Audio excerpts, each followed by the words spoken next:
Pokemon Ruby and Sapphire were games that I got one year for Christmas when I was a fanatic about the series. So maybe about 8 years old. Now at the age of 23, I learned that my best friend never played some of the early Pokemon games, and it was time to change that. Welcome to Backlog Worthy, the series where I talk about video games and if they're worth sitting in your backlog. Let's talk about Pokemon Ruby and Sapphire.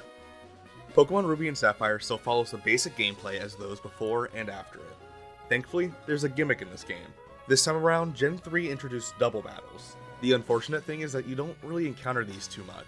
I maybe did 3 or 4 of them during my time in the game, and one of them was a requirement. Pokemon contests also make their debut in this game. There are 5 categories you can enter: beauty, toughness, cuteness, coolness, and smartness. With 4 different ranks to choose from for each category, people could find themselves spending too much time earning ribbons for their Swampert. Battles in this game were a bit iffy for me.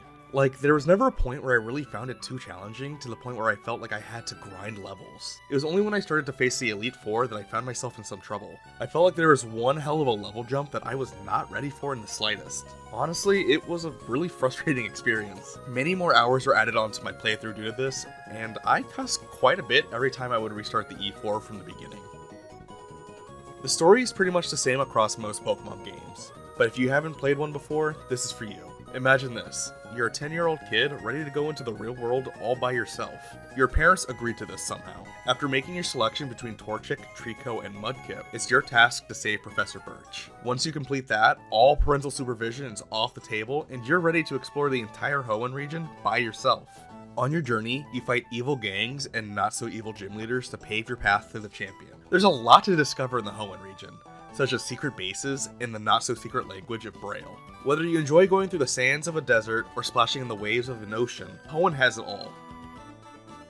When it comes to the older Pokemon games, it's a little harder to pick out main characters since you come across so many different people across your journey.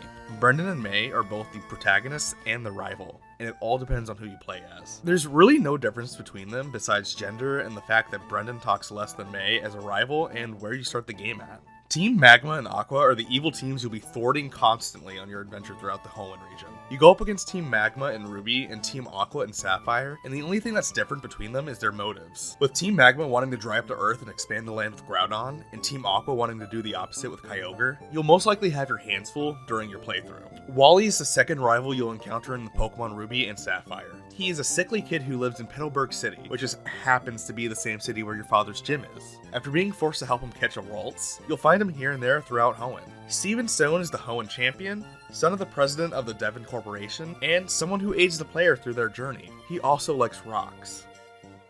Out of all the mainline Pokemon games, I would have to argue that Ruby and Sapphire have some of the best sprites, and I'd even go as far as to say that they have some of the best Pokemon in general, with the only games beating it possibly being Pokemon Black 2 and White 2. The music again is some of the best parts of this game. It might be nostalgia, but there's just something about it that's unforgettable. Something that makes you go, yeah, that's from Ruby and Sapphire. The OST was good to the point where I even had troubles figuring out which songs I wanted to put in the background of this video.